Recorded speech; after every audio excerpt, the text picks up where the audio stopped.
पापप्रशमनस्तोत्रं पुलस्त्य उवाच।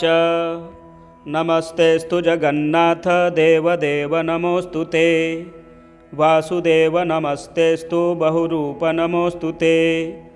एकशृङ्ग नमस्तुभ्यं नमस्तुभ्यं वृषाकपे। श्रीनिवास नमस्तेऽस्तु नमस्ते भूतभावन। विश्वक्सेन नमस्तुभ्यं नारायण नमोऽस्तु ते। ध्रुवध्वज नमस्तेऽस्तु सत्यध्वज नमोऽस्तु ते। यज्ञध्वज नमस्तुभ्यं धर्मध्वज नमोऽस्तु ते। तालध्वज नमस्तेऽस्तु नमस्ते गरुडध्वज। वरेण्य विष्णो वैकुण्ठ नमस्ते पुरुषोत्तम। नमो जयन्त विजय जयानन्तापराजित। कृतावर्त महावर्त महादेव नमोऽस्तु ते। अनाद्याद्यन्तमध्यान्त नमस्ते पद्मजाप्रिय। पुरञ्जय नमस्तुभ्यं शत्रुञ्जय नमोऽस्तु ते। शुभञ्जय नमस्तेऽस्तु नमस्तेऽस्तु धनञ्जय। सृष्टिगर्भ नमस्तुभ्यं शुचिस्रवः पृथुस्रवः। नमो हिरण्यगर्भाय पद्मगर्भाय ते नमः। नमः कमलनेत्राय कालनेत्राय ते नमः। कालनाभ नमस्तुभ्यं महानाभ नमो नमः। वृष्टिमूलमहामूल मूलावास नमोऽस्तु ते। धर्मावास जलावास श्रीनिवास नमोऽस्तु ते। धर्माध्यक्ष प्रजाध्यक्ष लोकाध्यक्ष नमो नमः। सेनाध्यक्ष नमस्तुभ्यं कालाध्यक्ष नमोऽस्तु ते। गदाधर श्रुतिधर चक्रधारिन् श्रियोधर। वनमालाधर हरे नमस्ते धरणीधर। आर्चिसेन महासेना नमस्तेऽस्तु पुरुष्टुत। बहुकल्प महाकल्प नमस्ते कल्पनामुख। सर्वात्मन् सर्वगविभो विरिञ्चे श्वेतकेशव। नीलरक्त महानील अनिरुद्ध नमोऽस्तु ते। द्वादशात्मक कालात्मन् सामात्मन् परमात्मक। व्योमकात्मक सुब्रह्मन् भूतात्मक नमोऽस्तु ते। हरिकेश महाकेश गुणाकेश नमोऽस्तु ते। मुञ्जकेश ऋषिकेश सर्वनाथ नमोऽस्तु ते। सूक्ष्मस्थूल महास्थूल महासूक्ष्म शुभङ्कर। श्वेतपीताम्बरधर नीलवास नमोऽस्तु ते। कुशेशय नमस्तेऽस्तु पद्मेशय जलेशय। गोविन्दप्रीतिकर्ता च हंसपीताम्बरप्रिय। अधोक्षज नमस्तुभ्यं क्षीरध्वज जनार्दन। वामनाय नमस्तेऽस्तु नमस्ते मधुसूदन। सहस्रशीर्षाय नमो ब्रह्मशीर्षाय ते नमः। नमः सहस्रनेत्राय सोमसूर्यानलेक्षण। नमश्चाथर्वशिरसे महाशीर्षाय ते नमः। नमस्ते धर्मनेत्राय महानेत्राय ते नमः। नमः सहस्रपादाय सहस्रभुजमन्यवे। नमो यज्ञवराहाय महारूपाय ते नमः। नमस्ते विश्वदेवाय विश्वात्मन् विश्वसम्भव। विश्वरूप नमस्तेऽस्तु त्वत्तो विश्वमभूदिदम्। न्यग्रोधस्त्वं महाशाखस्त्वं मूलकुसुमार्चितः। स्कन्धपत्राङ्कुरलता पल्लवाय नमोऽस्तु ते। मूलं ते ब्राह्मणा ब्रह्मन् स्कन्धस्ते क्षत्रियाः प्रभो। वैश्याः शाखादलं शूद्रा वनस्पते नमोऽस्तु ते। ब्राह्मणाः साग्नयो वक्त्राः दोर्दण्डाः सायुधा नृपाः। पार्श्वादिशश्चोरुयुगाज्जाताः शूद्राश्च पादतः। नेत्राभ्यानुरभूतुभ्यं पद्भ्यां भूश्रोत्रयोर्दिशः। नाभ्याह्यभूदन्तरिक्षं शशाङ्को मनसस्तव। प्राणाद्वायुः समभवत् कामाद् ब्रह्मा पितामहः। क्रोधात् त्रिनयनो रुद्रः शीर्ष्णोर्द्यौः समवर्तत। इन्द्राग्निवदनात् तुभ्यं पशवो मलसम्भवाः।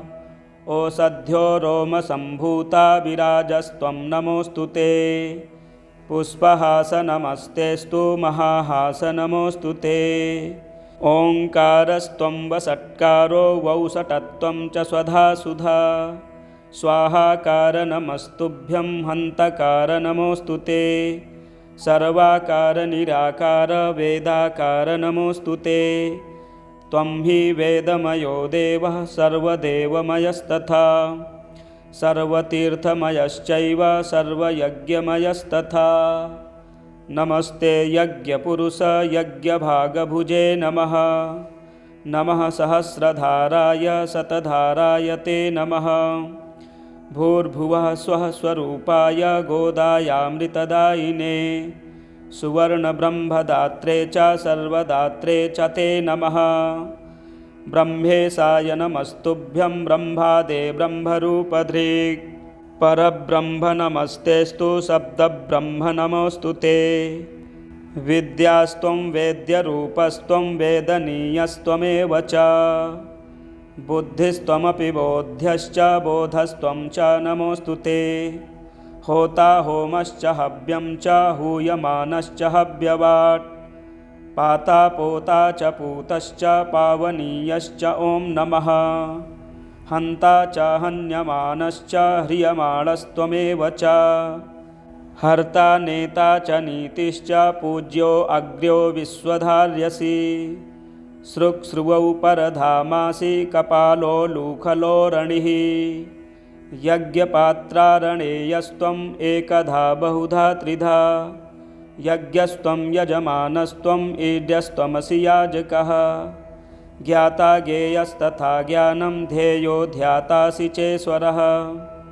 ध्यानयोगश्च योगी च गतिर्मोक्षो धृतिः सुखम्। योगाङ्गानि त्वमीशानः सर्वगस्त्वं नमोऽस्तु ते। ब्रह्मा होता तथोद्गाता सामयूपोऽथ दक्षिणा। दीक्षा त्वं त्वं पुरोडासस्त्वं पशुः पशुवाह्यसि। गुह्यो धाता च परमः शिवो नारायणस्तथा। महाजनो निरयनः सहस्रार्केन्दुरूपवान्। द्वादशारोऽथ षण्ढाभिस्त्रव्यूहो द्वियुगस्तथा। कालचक्रो भवानीशो नमस्ते पुरुषोत्तम। पराक्रमो विक्रमस्त्वं हयग्रीवो हरीश्वरः। नरेश्वरोऽथ ब्रह्मेशः सूर्येशस्त्वं नमोऽस्तु ते। अश्ववक्त्रो महामेधाः शम्भुः शुक्रः प्रभञ्जनः। मित्रावरुणमूर्तिस्त्वं ममूर्तिरनघः परः। प्राग्वंशकायो भूतादिर्महाभूतोच्युतो दुजः। त्वमूर्ध्वकर्ता ऊर्ध्वश्च ऊर्ध्वरेता नमोऽस्तु ते। महापातकः त्वं च उपपातकः तथा। अनीशः सर्वपापेभ्यस्त्वामहं शरणं गतः। फलश्रुतिः इत्येतत् परमं स्तोत्रं सर्वपापप्रमोचनं। महेश्वरेण कथितं वाराणस्यां पुरा मुने। केशवस्याग्रतो गत्वा स्नात्वा तीर्थे सितोदके। उपशान्तस्तथा जातो रुद्रः पापवशात् ततः। एतत् पवित्रं त्रिपुरघ्नभासितं पठन्नरो विष्णुपरो महर्षे। विमुक्तपापो ह्युपशान्तमूर्तिः सम्पूज्यते देववरैः प्रसिद्धैः। सम्पूज्यते देववरैः प्रसिद्धैः। श्रीवामन महापुराणे पापप्रशमनस्तोत्रम संपूर्णम।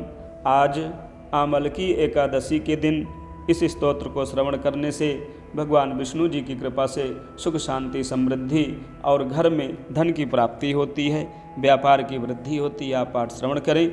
इसी प्रकार के वीडियो देखने के लिए हमारे चैनल को भी सब्सक्राइब करें। ओम नमः पार्वती पतये हर हर महादेव।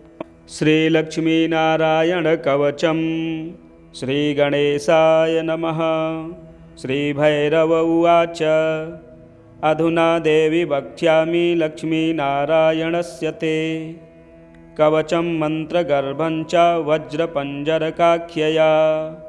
श्रीवज्रपञ्जरं नाम कवचं परमाद्भुतं रहस्यं सर्वदेवानां साधकानां विशेषतः यं धृत्वा भगवान् देवः प्रसीदति परः पुमान्। यस्य धारणमात्रेण ब्रह्मा लोकपितामहः ईश्वरोऽहं शिवो भीमो वासवोऽपि दिवस्पतिः। सूर्यस्तेजोनिधिर्देवी चन्द्रमास्तारकेश्वरः वायुश्च बलवान् लोके वरुणो यादशां पतिः। कुबेरोऽपि धनाध्यक्षो धर्मराजो यमः स्मृतः यं धृत्वा सहसा विष्णुः संहरिष्यति दानवान्। जघान रावणादिश्च किं वक्ष्येऽहमतः परं कवचस्यास्य सुभगे कथितोऽयं मुनिः शिवः। त्रिष्टुप्छन्दो देवता च लक्ष्मीनारायणो मतः रमा बीजं पराशक्तिस्तारं कीलकमीश्वरी भोगापवर्गसिद्ध्यर्थं विनियोग इति स्मृतः। ॐ अस्य श्रीलक्ष्मीनारायणकवचस्य शिवऋषिः त्रिष्टुप्छन्दः श्रीलक्ष्मीनारायणदेवता श्रीं बीजं ह्रीं शक्तिः ॐ कीलकं भोगापवर्गसिद्ध्यर्थे पाठे विनियोगः। अथ ध्यानं पूर्णेन्दुवदनं पीतवसनं कमलासनं लक्ष्म्याश्रितं चतुर्बाहुं लक्ष्मीनारायणं भजे। ॐ वासुदेवोऽवतु मे मस्तकं सशिरोरुहं ह्रीं ललाटं सदा पातु लक्ष्मीविष्णुः समन्ततः। हसौः नेत्रे वताल्लक्ष्मी गोविन्दो जगतां पतिः। ह्रीं नासां सर्वदा पातु लक्ष्मीदामोदरः प्रभुः। श्रीं मुखं सततं पातु देवो लक्ष्मीत्रिविक्रमः। लक्ष्मीकण्ठं सदा पातु देवो लक्ष्मीजनार्दनः। नारायणाय बाहू मे पातु लक्ष्मीगदाग्रजः। नमः पार्श्वौ सदा पातु लक्ष्मीनन्दैकनन्दनः। अं आं इं ईं पातु वक्षों लक्ष्मीत्रिपुरेश्वरः। ॐ ॐ ह्रीं ह्रीं पातु कुक्षिं ह्रीं लक्ष्मीगरुडध्वजः। ह्रीं ह्रीं ऐं ऐं पातु पृष्ठं हसौः लक्ष्मीनृसिंहकः। ॐ औं अं अः पातु नाभिं ह्रीं लक्ष्मीविष्टरस्रवः। कं खं गं घं गुदं पातु श्रीं लक्ष्मीकैटभान्तकः। चं छं झं झं पातु शिश्नं लक्ष्मी लक्ष्मीश्वरः प्रभुः। टं ठं डं ढं कटिं पातु नारायणाय नायकः। तं थं दं धं पातु चोरु नमो लक्ष्मी जगत्पतिः। पं फं बं भं पातु जानु ॐ ह्रीं लक्ष्मी चतुर्भुजः। यं रं लं वं पातु जङ्घे हसौः लक्ष्मी गदाधरः। शं सं सं हं पातु गुल्फौ ह्रीं श्रीं लक्ष्मीरथाङ्गभृत्। लं छः पादौ सदा पातु मूलं लक्ष्मीसहस्रपात्। गं ञं णं नं मं मे पातु लक्ष्मीसह सकलं वपुः।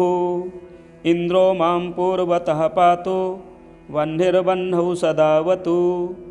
यमो मां दक्षिणे पातु नैऋत्यां निरृतिश्च मां। वरुणः पश्चिमे व्यान्मां वायव्येऽवतु मां वरुत्। उत्तरे धनदः पाया दैशान्यामी सरोवतु। वज्रशक्तिदण्डखड्ग पाशयष्टिध्वजाङ्किताः शशूलाः सर्वदा पान्तु दिगीशाः परमार्थदाः। अनन्तः पात्वधो नित्य मूर्ध्वे ब्रह्मावताश्च मां दशदिक्षु सदा पातु लक्ष्मीनारायणः प्रभुः प्रभाते पातु मां विष्णुर्मध्याह्ने वासुदेवकः दामोदरोऽवतात् सायं निषादौ नरसिंहकः सङ्कर्षणोर्धरात्रेभ्यात् प्रभातेभ्यात् त्रिविक्रमः अनिरुद्धः सर्वकालं विश्वक्सेनश्च सर्वतः रणे राजकुले द्यूते विवादे शत्रुसङ्कटे ॐ ह्रीं ह्सौः ह्रीं श्रीं मूलं लक्ष्मीनारायणोऽवतु ॐ ॐ ॐ रणराजचौररिपुतः पायाश्च मां केशवः ह्रीं ह्रीं ह्रीं हः हसौः हस हसौः वह्नेर्वतान्माधवः ह्रीं ह्रीं जलपर्वताग्निभयतः पायादनन्तो विभुः श्रीं श्रीं श्रीं शशशाललं प्रतिदिनं लक्ष्मीधवः पातु माम् इतेदं कवचं दिव्यं वज्रपञ्जरकाभिधं लक्ष्मीनारायणस्येष्टं चतुर्वर्गफलप्रदं सर्वसौभाग्यनिलयं सर्वसारस्वतप्रदं लक्ष्मीसंवननं तत्त्वं परमार्थरसायनं मन्त्रगर्भं जगत्सारं रहस्यं त्रिदिवौकशां दशावारं पठेद्रात्रौ रतान्ते वैष्णवोत्तमः स्वप्ने वरप्रदं पश्येन् लक्ष्मीनारायणं सुधीः त्रिसन्ध्यं यः पठेन्नित्यं कवचं मन्मुखोदितं स याति परमं धाम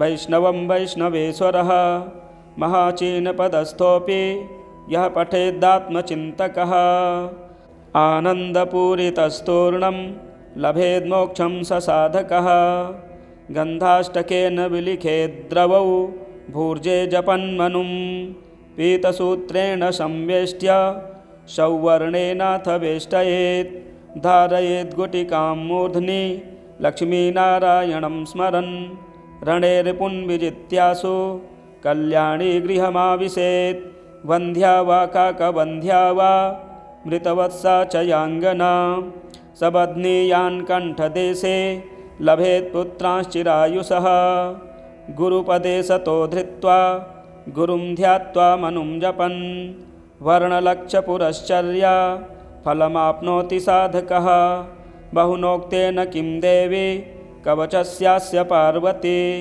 विनानेन न सिद्धिस्यान् मन्त्रस्यास्य महेश्वरी सर्वागमरहस्याढ्यं तत्त्वात्तत्त्वं परात्परम् अभक्ताय न दातव्यं कुचैलाय दुरात्मने दीक्षिताय कुलीनाय स्वशिष्याय महात्मने महाचीनपदस्थाय दातव्यं कवचोत्तमं गुह्यं गोप्यं महादेवी लक्ष्मीनारायणप्रियं वज्रपञ्जरकं वर्म गोपनीयं स्वयोनिवत् वज्रपञ्जरकं वर्म गोपनीयं स्वयोनिवत्। श्रीरुद्रयामले तन्त्रे श्रीदेवी रहस्ये श्रीलक्ष्मीनारायणकवचं सम्पूर्णम्। श्रीविष्णोः शतनामस्तोत्रम्। श्रीगणेशाय नमः।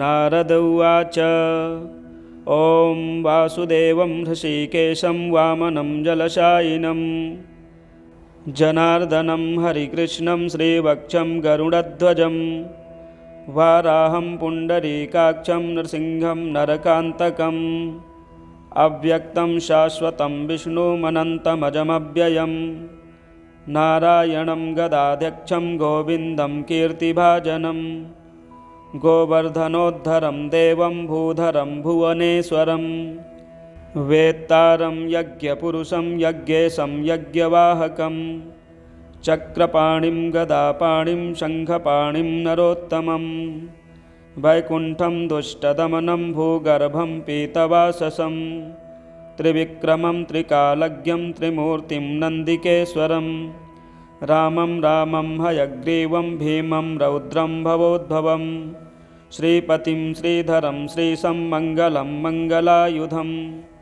दामोदरं दमोपेतं केशवं केशिसूदनं वरेण्यं वरदं विष्णुमानन्दं वसुदेवजं हिरण्यरेतसं दीप्तं पुराणं पुरुषोत्तमं सकलं निष्कलं शुद्धं निर्गुणं गुणशाश्वतं हिरण्यतनुशङ्काशं सूर्यायुतसमप्रभं मेघश्यामं चतुर्बाहुं कुशलं कमलेक्षणं ज्योतिरूपमरूपं च स्वरूपं रूपसंस्थितं सर्वज्ञं सर्वरूपस्थं सर्वेशं सर्वतोमुखं ज्ञानं कूटस्थमचलं ज्ञानदं परमं प्रभुं योगीशं योगनिष्णातं योगिनं योगरूपिणम् ईश्वरं सर्वभूतानां वन्दे भूतमयं प्रभुम् इति नाम शतं दिव्यं वैष्णवं खलु पापहं व्यासेन कथितं पूर्वं सर्वपापप्रणाशनं यः पठेत् प्रातरुत्थाय स भवेद् वैष्णवो नरः सर्वपापविशुद्धात्मा विष्णुसायुज्यमापुनुयात् चान्द्रायणसहस्राणि कन्यादानशतानि च गवां लक्षसहस्राणि मुक्तिभागी भवेन्नरः अश्वमेधायुतं पुण्यं फलं प्राप्नोति मानवः अश्वमेधायुतं पुण्यं फलं प्राप्नोति मानवः। श्रीविष्णुपुराणे विष्णुशतनामस्तोत्रं सम्पूर्णम्। पापप्रशमनस्तोत्रं पुलस्त्य उवाच नमस्तेऽस्तु जगन्नाथ देवदेव नमोऽस्तु ते वासुदेव नमस्तेऽस्तु बहुरूप नमोऽस्तु ते एकशृङ्ग नमस्तुभ्यं नमस्तुभ्यं वृषाकपे श्रीनिवास नमस्तेऽस्तु नमस्ते भूतभावन विश्वक्सेन नमस्तुभ्यं नारायण नमोऽस्तु ते ध्रुवध्वज नमस्तेऽस्तु सत्यध्वज नमोऽस्तु ते यज्ञध्वज नमस्तुभ्यं धर्मध्वज नमोऽस्तु ते तालध्वज नमस्तेऽस्तु नमस्ते गरुडध्वज वरेण्य विष्णो वैकुण्ठ नमस्ते पुरुषोत्तम नमो जयन्त विजय जयानन्तापराजित कृतावर्त महावर्त महादेव नमोऽस्तु ते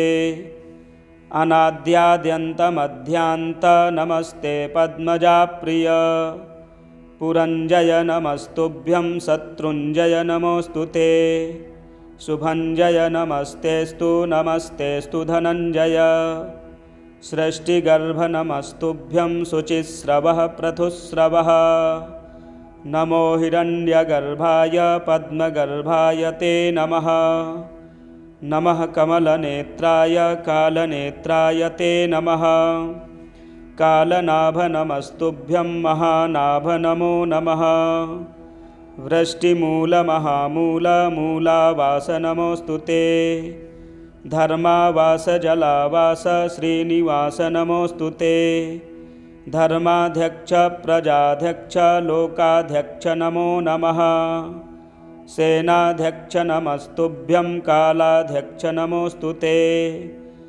गदाधर श्रुतिधर चक्रधारिन् श्रियोधर वनमालाधर हरे नमस्ते धरणीधर आर्चिसेन महासेना नमस्तेऽस्तु पुरुष्टुत बहुकल्प महाकल्प नमस्ते कल्पनामुख सर्वात्मन् सर्वगविभो विरिञ्चे श्वेतकेशव नीलरक्त महानील अनिरुद्ध नमोऽस्तु ते द्वादशात्मक कालात्मन् सामात्मन् परमात्मक व्योमकात्मक सुब्रह्मन् भूतात्मक नमोऽस्तु ते हरिकेश महाकेश गुणाकेश नमोऽस्तु ते मुञ्जकेश ऋषिकेश सर्वनाथ नमोऽस्तु ते सूक्ष्मस्थूल महास्थूल महासूक्ष्म शुभङ्कर श्वेतपीताम्बरधर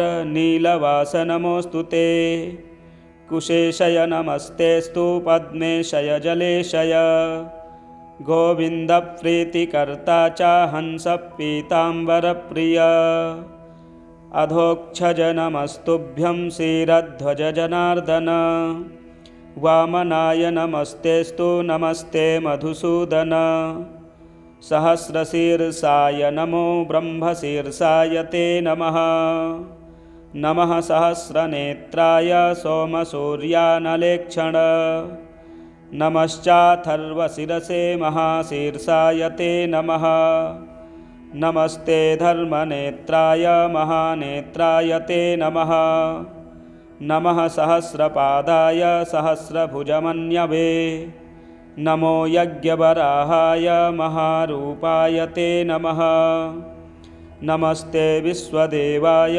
विश्वात्मन् विश्वसम्भव विश्वरूप नमस्तेस्तु त्वत्तो विश्वमभूदिदम् न्यग्रोधस्त्वं महाशाखस्त्वं मूलकुसुमार्चितः स्कन्धपत्राङ्कुरलतापल्लवाय नमोऽस्तु ते मूलं ते ब्राह्मणा ब्रह्मन् स्कन्धस्ते क्षत्रियाः प्रभो वैश्याः शाखादलं शूद्रा वनस्पते नमोऽस्तु ते ब्राह्मणाः साग्नयो वक्त्राः दोर्दण्डाः सायुधा नृपाः पार्श्वादिशश्चोरुयुगाज्जाताः शूद्राश्च पादतः नेत्राभ्यानुरभूतुभ्यं पद्भ्यां भूश्रोत्रयोर्दिशः नाभ्याह्यभूदन्तरिक्षं शशाङ्को मनसस्तव प्राणाद्वायुः समभवत्कामाद् ब्रह्मा पितामहः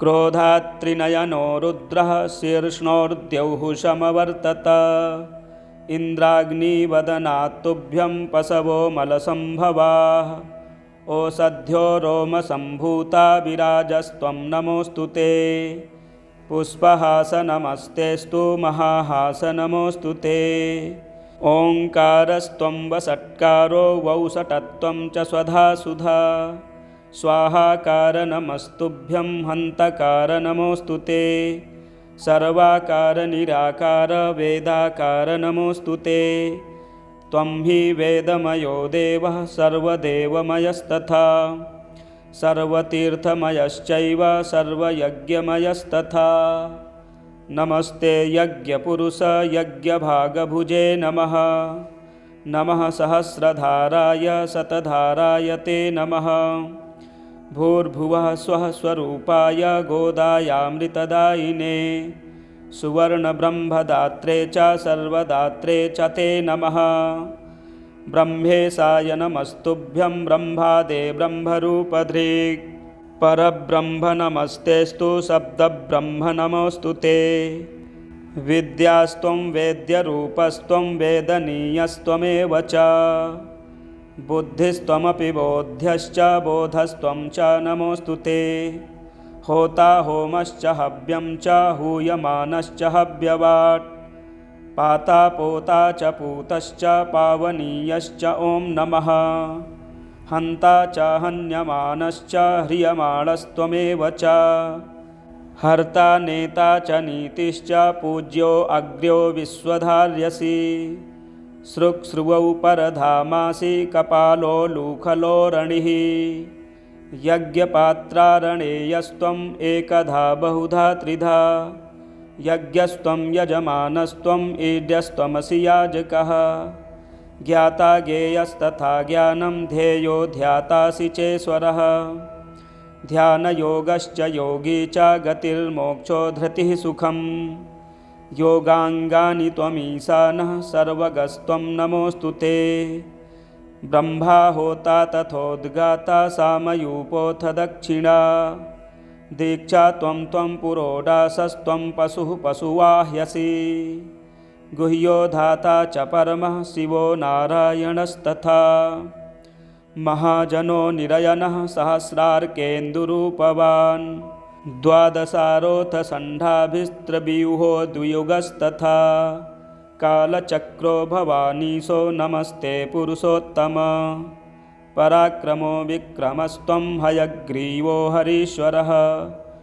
नरेश्वरोऽथ ब्रह्मेशः सूर्येशस्त्वं नमोऽस्तु ते अश्ववक्त्रो महामेधाः शम्भुः शुक्रः प्रभञ्जनः मित्रावरुणमूर्तिस्त्वं ममूर्तिरनघः परः प्राग्वंशकायो भूतादिर्महाभूतोच्युतो दुजः त्वमूर्ध्वकर्ता ऊर्ध्वश्च ऊर्ध्वरेता नमोऽस्तु ते महापातकः त्वं च उपपातकः तथा अनीशः सर्वपापेभ्यस्त्वामहं शरणं गतः फलश्रुतिः इत्येतत् परमं स्तोत्रं सर्वपापप्रमोचनं महेश्वरेण कथितं वाराणस्यां पुरा मुने केशवस्याग्रतो गत्वा स्नात्वा तीर्थे सितोदके उपशान्तस्तथा जातो रुद्रः पापवशात् ततः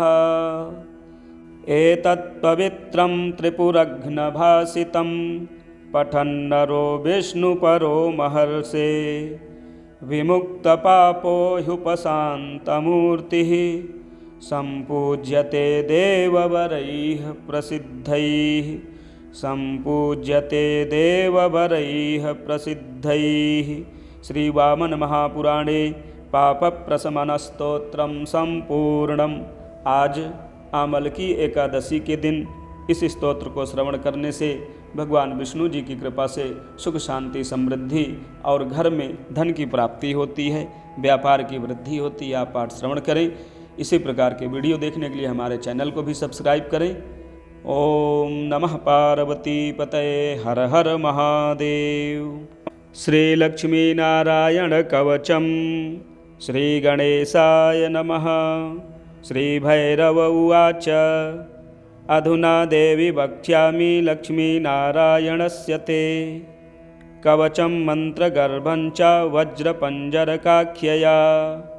श्रीवज्रपञ्जरं नाम कवचं परमाद्भुतं रहस्यं सर्वदेवानां साधकानां विशेषतः यं धृत्वा भगवान् देवः प्रसीदति परः पुमान् यस्य धारणमात्रेण ब्रह्मा लोकपितामहः ईश्वरोऽहं शिवो भीमो वासवोऽपि दिवस्पतिः सूर्यस्तेजोनिधिर्देवी चन्द्रमास्तारकेश्वरः वायुश्च बलवान् लोके वरुणो यादशां पतिः कुबेरोऽपि धनाध्यक्षो धर्मराजो यमः स्मृतः यं धृत्वा सहसा विष्णुः संहरिष्यति दानवान् जघान रावणादिश्च किं वक्ष्येऽहमतः परं कवचस्यास्य सुभगे कथितोऽयं मुनिः शिवः त्रिष्टुप्छन्दो देवता च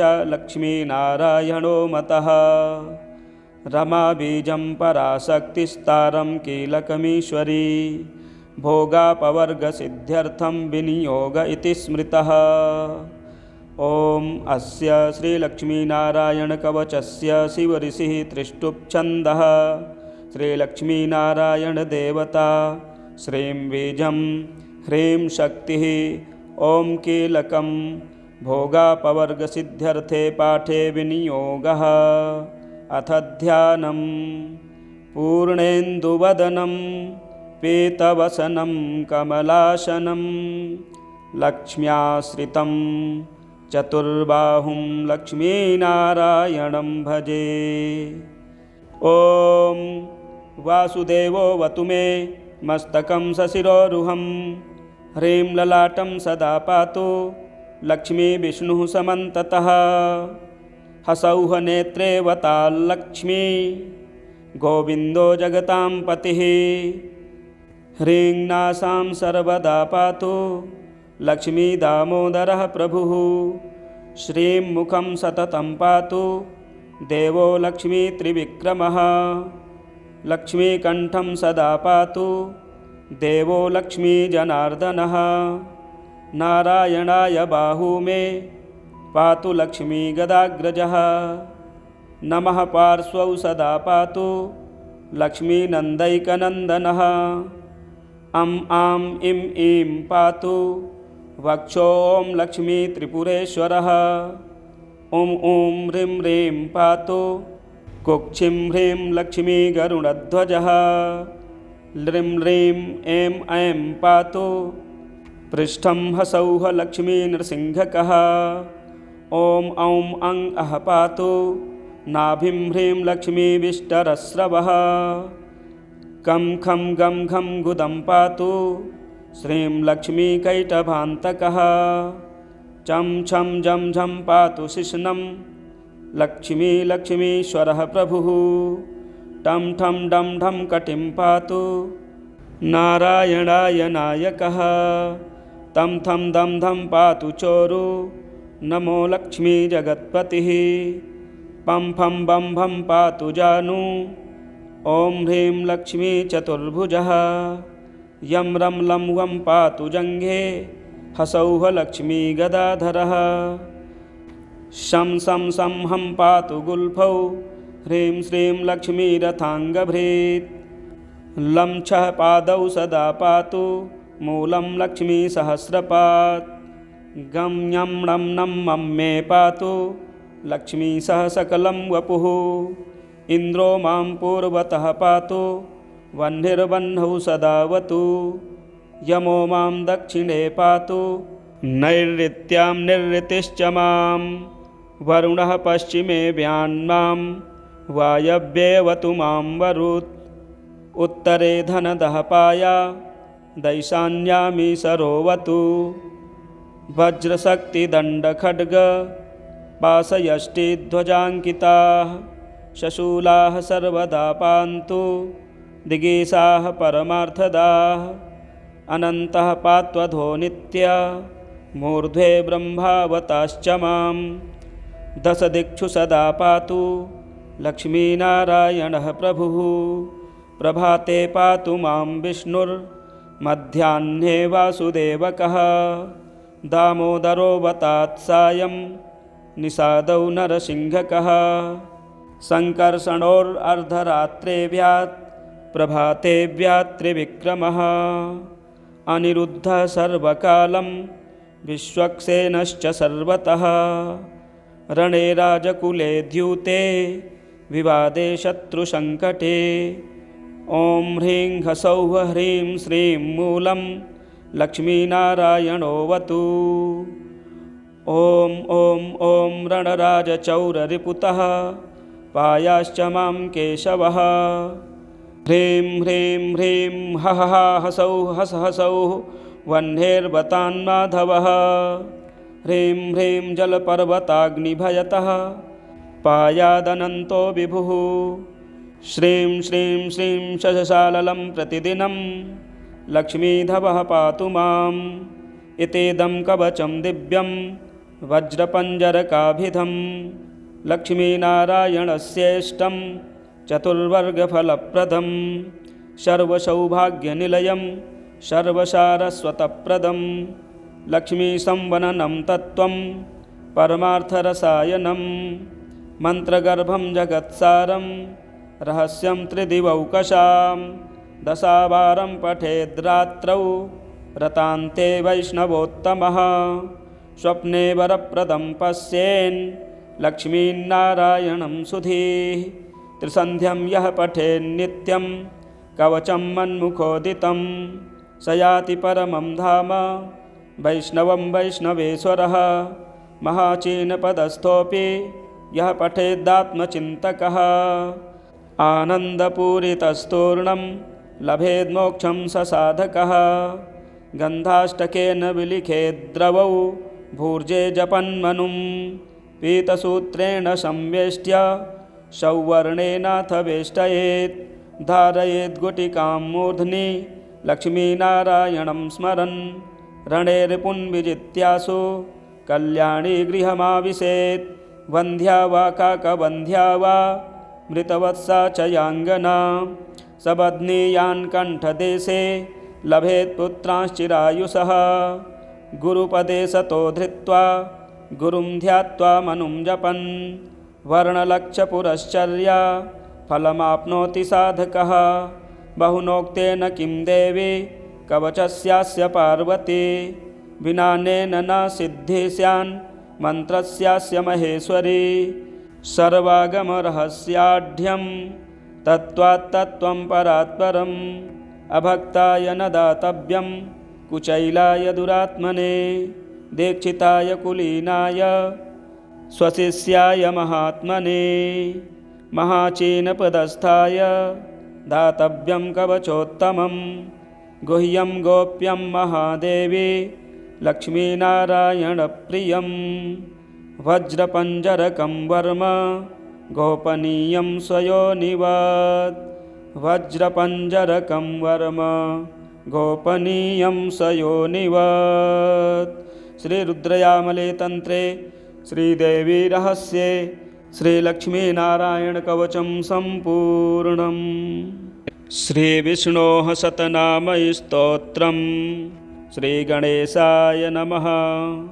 नारद उवाच ॐ वासुदेवं हृषीकेशं वामनं जलशायिनं जनार्दनं हरिकृष्णं श्रीवक्षं गरुडध्वजं वाराहं पुण्डरीकाक्षं नृसिंहं नरकान्तकम् अव्यक्तं शाश्वतं विष्णुमनन्तमजमव्ययं नारायणं गदाध्यक्षं गोविन्दं कीर्तिभाजनं गोवर्धनोद्धरं देवं भूधरं भुवनेश्वरं वेत्तारं यज्ञपुरुषं यज्ञेशं यज्ञवाहकं चक्रपाणिं गदापाणिं शङ्खपाणिं नरोत्तमं वैकुण्ठं दुष्टदमनं भूगर्भं पीतवाससं त्रिविक्रमं त्रिकालज्ञं त्रिमूर्तिं नन्दिकेश्वरं रामं रामं हयग्रीवं भीमं रौद्रं भवोद्भवं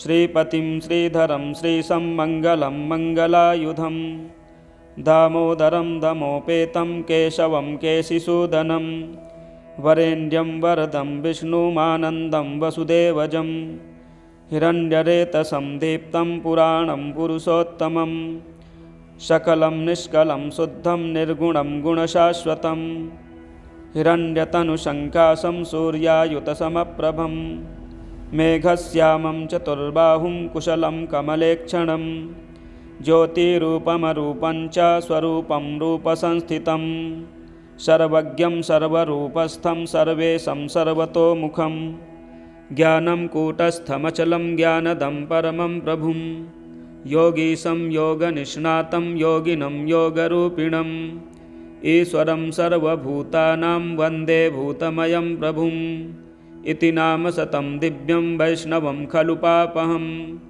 व्यासेन कथितं पूर्वं सर्वपापप्रणाशनं यः पठेत् प्रातरुत्थाय स भवेद् वैष्णवो नरः सर्वपापविशुद्धात्मा विष्णुसायुज्यमापुनुयात् चान्द्रायणसहस्राणि कन्यादानशतानि च गवां लक्षसहस्राणि मुक्तिभागी भवेन्नरः अश्वमेधायुतं पुण्यं फलं प्राप्नोति मानवः अश्वमेधायुतं पुण्यं फलं प्राप्नोति मानवः।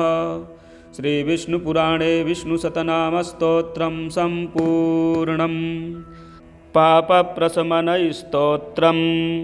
पुलस्त्य उवाच नमस्तेऽस्तु जगन्नाथ देवदेव नमोऽस्तु ते वासुदेव नमस्तेऽस्तु बहुरूप नमोऽस्तु ते एकशृङ्ग नमस्तुभ्यं नमस्तुभ्यं वृषाकपे श्रीनिवास नमस्तेऽस्तु नमस्ते भूतभावन विश्वक्सेन नमस्तुभ्यं नारायण नमोऽस्तु ते ध्रुवध्वज नमस्तेऽस्तु सत्यध्वज नमोऽस्तु ते यज्ञध्वज नमस्तुभ्यं धर्मध्वज नमोऽस्तु ते तालध्वज नमस्तेऽस्तु नमस्ते गरुडध्वज वरेण्य विष्णो वैकुण्ठ नमस्ते पुरुषोत्तम नमो जयन्त विजय जयानन्तापराजित कृतावर्त महावर्त महादेव नमोऽस्तु ते अनाद्याद्यन्तमध्यान्त नमस्ते पद्मजाप्रिय पुरञ्जय नमस्तुभ्यं शत्रुञ्जय नमोऽस्तु ते शुभञ्जय नमस्तेऽस्तु नमस्तेऽस्तु धनञ्जय सृष्टिगर्भ नमस्तुभ्यं शुचिस्रवः पृथुस्रवः नमो हिरण्यगर्भाय पद्मगर्भाय ते नमः नमः कमलनेत्राय कालनेत्राय ते नमः। कालनाभ नमस्तुभ्यं महानाभ नमो नमः। वृष्टिमूलमहामूल मूलावास नमोऽस्तु ते। धर्मावास जलावास श्रीनिवास नमोऽस्तु ते। धर्माध्यक्ष प्रजाध्यक्ष लोकाध्यक्ष नमो नमः। सेनाध्यक्ष नमस्तुभ्यं कालाध्यक्ष नमोऽस्तु ते। गदाधर श्रुतिधर चक्रधारिन् श्रियोधर वनमालाधर हरे नमस्ते धरणीधर। आर्चिसेन महासेना नमस्तेस्तु पुरुष्टुत। बहुकल्प महाकल्प नमस्ते कल्पनामुख। सर्वात्मन् सर्वगविभो विरिञ्चे श्वेतकेशव। नीलरक्तमहानील अनिरुद्ध नमोऽस्तु ते। द्वादशात्मक कालात्मन् सामात्मन् परमात्मक। व्योमकात्मक सुब्रह्मन् भूतात्मक नमोऽस्तु ते। हरिकेश महाकेश गुणाकेश नमोऽस्तु ते। मुञ्जकेश ऋषिकेश सर्वनाथ नमोऽस्तु ते। सूक्ष्मस्थूल महास्थूल महासूक्ष्म शुभङ्कर। श्वेतपीताम्बरधर नीलवास नमोऽस्तु ते। कुशेशय नमस्तेस्तु पद्मेशय जलेशय। गोविन्दप्रीतिकर्ता च हंसपीताम्बरप्रिय। अधोक्षज नमस्तुभ्यं क्षीरध्वज जनार्दन। वामनाय नमस्तेस्तु नमस्ते मधुसूदन। सहस्रशीर्षाय नमो ब्रह्मशीर्षाय ते नमः। नमः सहस्रनेत्राय सोमसूर्यानलेक्षण। नमश्चाथर्वशिरसे महाशीर्षाय ते नमः। नमस्ते धर्मनेत्राय महानेत्राय ते नमः। नमः सहस्रपादाय सहस्रभुजमन्यवे। नमो यज्ञवराहाय महारूपाय ते नमः। नमस्ते विश्वदेवाय विश्वात्मन् विश्वसम्भव। विश्वरूप नमस्तेस्तु त्वत्तो विश्वमभूदिदं। न्यग्रोधस्त्वं महाशाखस्त्वं मूलकुसुमार्चितः।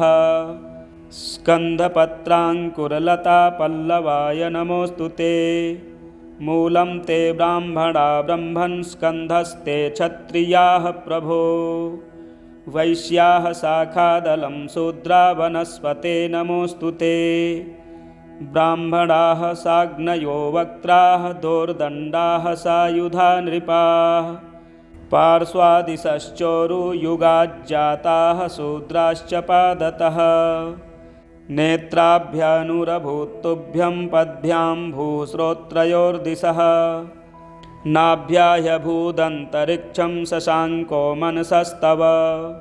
प्राणाद्वायुः समभवत् कामाद् ब्रह्मा पितामहः। क्रोधात् त्रिनयनो रुद्रः शीर्ष्णोर्द्यौः समवर्तत। इन्द्राग्निवदनात् तुभ्यं पशवो मलसम्भवाः। ओषध्यो रोमसम्भूता विराजस्त्वं नमोऽस्तु ते। पुष्पहास नमस्तेस्तु महाहास नमोऽस्तु ते। ओङ्कारस्त्वं वषट्कारो वौषटत्वं च स्वधा सुधा। स्वाहाकार नमस्तुभ्यं हन्तकार नमोऽस्तु ते। सर्वाकार निराकार वेदाकार नमोऽस्तु ते। त्वं हि वेदमयो देवः सर्वदेवमयस्तथा। सर्वतीर्थमयश्चैव सर्वयज्ञमयस्तथा। नमस्ते यज्ञपुरुष यज्ञभागभुजे नमः। नमः सहस्रधाराय शतधाराय ते नमः। भूर्भुवः स्वः स्वरूपाय गोदायामृतदायिने। सुवर्णब्रह्मदात्रे च सर्वदात्रे च ते नमः। ब्रह्मेशाय नमस्तुभ्यं ब्रह्मादे ब्रह्मरूपधृक्। परब्रह्म नमस्तेस्तु शब्दब्रह्म नमोऽस्तु ते। विद्यास्त्वं वेद्यरूपस्त्वं वेदनीयस्त्वमेव च। बुद्धिस्त्वमपि बोध्यश्च बोधस्त्वं च नमोऽस्तु ते। होता होमश्च हव्यं च हूयमानश्च हव्यवाट् पाता पोता च पूतश्च पावनीयश्च ॐ नमः। हन्ता च हन्यमानश्च ह्रियमाणस्त्वमेव च। हर्ता नेता च नीतिश्च पूज्यो अग्र्यो विश्वधार्यसि। सृक्सृवौ परधामासि कपालो लूखलोरणिः। यज्ञपात्रारणेयस्त्वम् एकधा बहुधा त्रिधा। यज्ञस्त्वं यजमानस्त्वम् ईड्यस्त्वमसि याजकः। ज्ञाता ज्ञेयस्तथा ज्ञानं ध्येयो ध्यातासि चेश्वरः। ध्यानयोगश्च योगी च गतिर्मोक्षो धृतिः सुखम्। योगाङ्गानि त्वमीशानः सर्वगस्त्वं नमोऽस्तु ते। ब्रह्मा होता तथोद्गाता सामयूपोऽथ दक्षिणा। दीक्षा त्वं पुरोडासस्त्वं पशुः पशुवाह्यसि। गुह्यो धाता च परमः शिवो नारायणस्तथा। महाजनो निरयनः सहस्रार्केन्दुरूपवान्। द्वादशारोऽथ षण्ढाभिस्त्रव्यूहो द्वियुगस्तथा। कालचक्रो भवानीशो नमस्ते पुरुषोत्तम। पराक्रमो विक्रमस्त्वं हयग्रीवो हरीश्वरः। नरेश्वरोऽथ ब्रह्मेशः सूर्येशस्त्वं नमोऽस्तु ते। अश्ववक्त्रो महामेधाः शम्भुः शुक्रः प्रभञ्जनः। मित्रावरुणमूर्तिस्त्वं ममूर्तिरनघः परः। प्राग्वंशकायो भूतादिर्महाभूतोच्युतो दुजः। त्वमूर्ध्वकर्ता ऊर्ध्वश्च ऊर्ध्वरेता नमोऽस्तु ते। महापातकः त्वं च उपपातकः तथा। अनीशः सर्वपापेभ्यस्त्वामहं शरणं गतः। फलश्रुतिः इत्येतत्परमं स्तोत्रं सर्वपापप्रमोचनं। महेश्वरेण कथितं वाराणस्यां पुरा मुने। केशवस्याग्रतो गत्वा स्नात्वा तीर्थे सितोदके। उपशान्तस्तथा जातो रुद्रः पापवशात् ततः। एतत्पवित्रं त्रिपुरघ्नभासितं पठन्नरो विष्णुपरो महर्षे। विमुक्तपापो ह्युपशान्तमूर्तिः सम्पूज्यते देववरैः प्रसिद्धैः। सम्पूज्यते देववरैः प्रसिद्धैः। श्रीवामन महापुराणे पापप्रशमनस्तोत्रम संपूर्णम। आज आमलकी एकादशी के दिन इस स्तोत्र को श्रवण करने से भगवान विष्णु जी की कृपा से सुख शांति समृद्धि और घर में धन की प्राप्ति होती है, व्यापार की वृद्धि होती है। आप पाठ श्रवण करें। इसी प्रकार के वीडियो देखने के लिए हमारे चैनल को भी सब्सक्राइब करें। ओम नमः पार्वती पतये हर हर महादेव। श्री लक्ष्मी नारायण कवचम श्री गणेशाय नमः। श्री भैरव उवाच अधुना देवी वक्ष्यामि लक्ष्मीनारायणस्य ते। कवचं मन्त्रगर्भं च वज्रपञ्जरकाख्यया। श्रीवज्रपञ्जरं नाम कवचं परमाद्भुतं। रहस्यं सर्वदेवानां साधकानां विशेषतः। यं धृत्वा भगवान् देवः प्रसीदति परः पुमान्। यस्य धारणमात्रेण ब्रह्मा लोकपितामहः। ईश्वरोऽहं शिवो भीमो वासवोऽपि दिवस्पतिः। सूर्यस्तेजोनिधिर्देवी चन्द्रमास्तारकेश्वरः। वायुश्च बलवान् लोके वरुणो यादशां पतिः। कुबेरोऽपि धनाध्यक्षो धर्मराजो यमः स्मृतः। यं धृत्वा सहसा विष्णुः संहरिष्यति दानवान्। जघान रावणादिश्च किं वक्ष्येऽहमतः परम्। कवचस्यास्य सुभगे कथितोऽयं मुनिः शिवः। त्रिष्टुप्छन्दो देवता च लक्ष्मीनारायणो मतः। रमा बीजं पराशक्तिस्तारं कीलकमीश्वरी। भोगापवर्गसिद्ध्यर्थं विनियोग इति स्मृतः। ॐ अस्य श्रीलक्ष्मीनारायणकवचस्य शिवऋषिः त्रिष्टुप्छन्दः श्रीलक्ष्मीनारायणदेवता श्रीं बीजं ह्रीं शक्तिः ॐ कीलकं भोगापवर्गसिद्ध्यर्थे पाठे विनियोगः। अथ ध्यानं पूर्णेन्दुवदनं पीतवसनं कमलासनं लक्ष्म्याश्रितं चतुर्बाहुं लक्ष्मीनारायणं भजे। ॐ वासुदेवोऽवतु मे मस्तकं सशिरोरुहं ह्रीं ललाटं सदा पातु लक्ष्मीविष्णुः समन्ततः। हसौः नेत्रे वताल्लक्ष्मी गोविन्दो जगतां पतिः। ह्रीं नासां सर्वदा पातु लक्ष्मीदामोदरः प्रभुः। श्रीं मुखं सततं पातु देवो लक्ष्मीत्रिविक्रमः।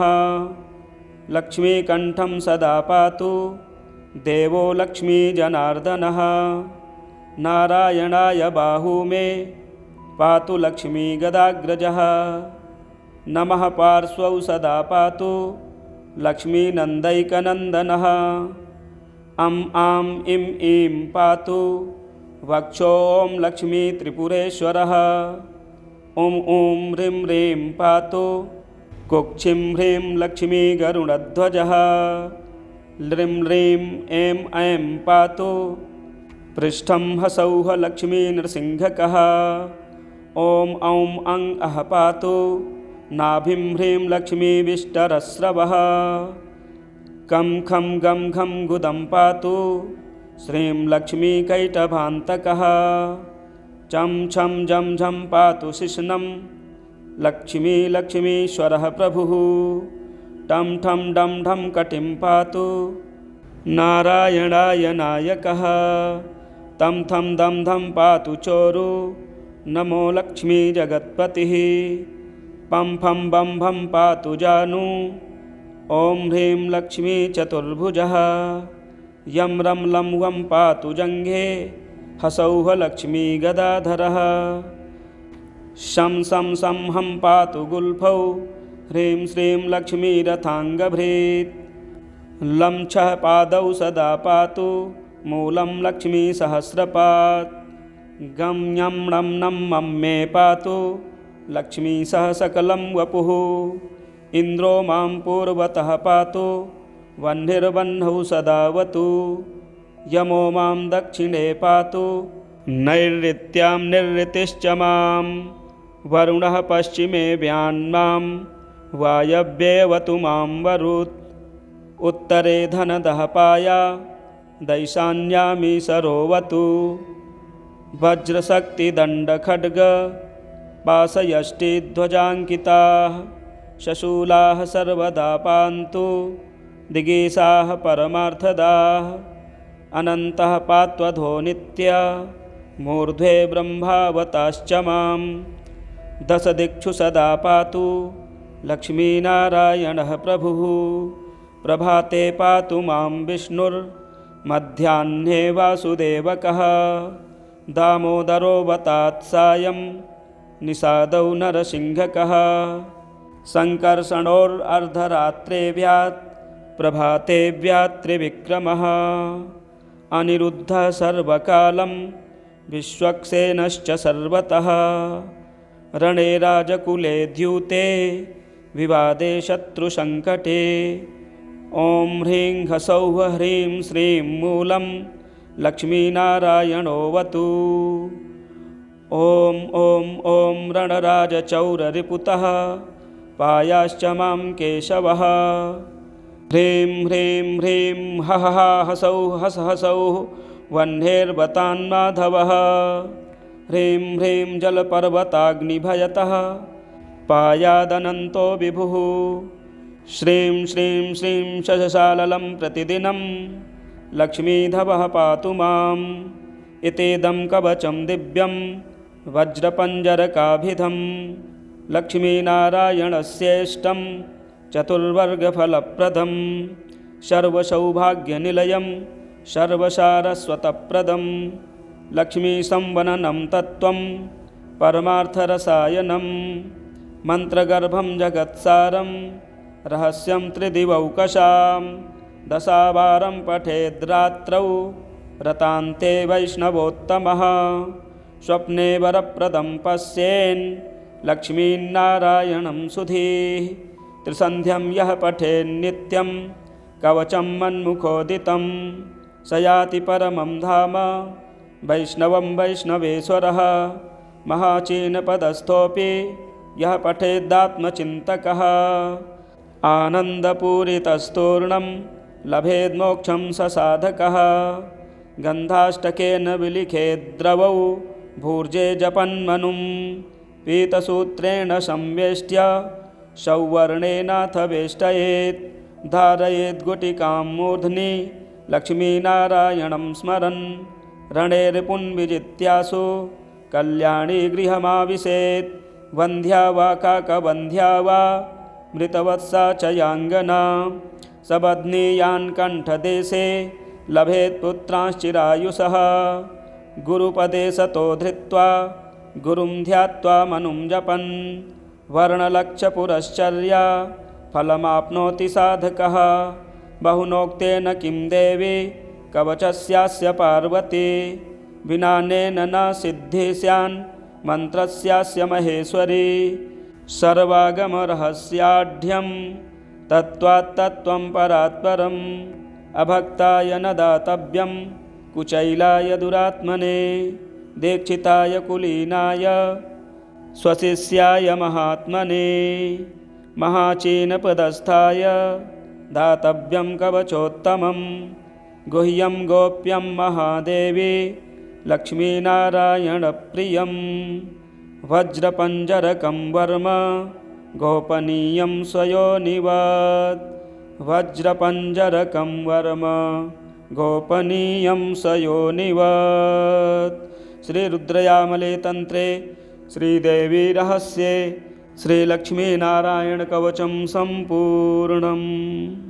श्रीविष्णोः शतनामस्तोत्रम्। श्रीगणेशाय नमः। नारद उवाच ॐ वासुदेवं हृषीकेशं वामनं जलशायिनं जनार्दनं हरिकृष्णं श्रीवक्षं गरुडध्वजं वाराहं पुण्डरीकाक्षं नृसिंहं नरकान्तकम् अव्यक्तं शाश्वतं विष्णुमनन्तमजमव्ययं नारायणं गदाध्यक्षं गोविन्दं कीर्तिभाजनं गोवर्धनोद्धरं देवं भूधरं भुवनेश्वरं वेत्तारं यज्ञपुरुषं यज्ञेशं यज्ञवाहकं चक्रपाणिं गदापाणिं शङ्खपाणिं नरोत्तमं वैकुण्ठं दुष्टदमनं भूगर्भं पीतवाससं त्रिविक्रमं त्रिकालज्ञं त्रिमूर्तिं नन्दिकेश्वरं रामं रामं हयग्रीवं भीमं रौद्रं भवोद्भवं